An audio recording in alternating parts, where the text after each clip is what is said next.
Tia was very rude and naughty girl. She always teased her friends and putting her friends down. Tia's friends always feel hurt by her rude behavior. One day, her friend decided to participate in a school competition and they won first prize.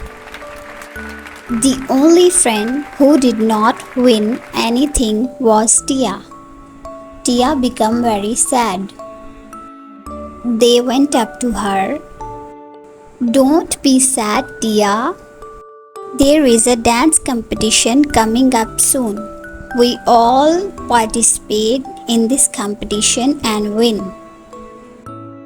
Tia participated in dance competition and won the first prize.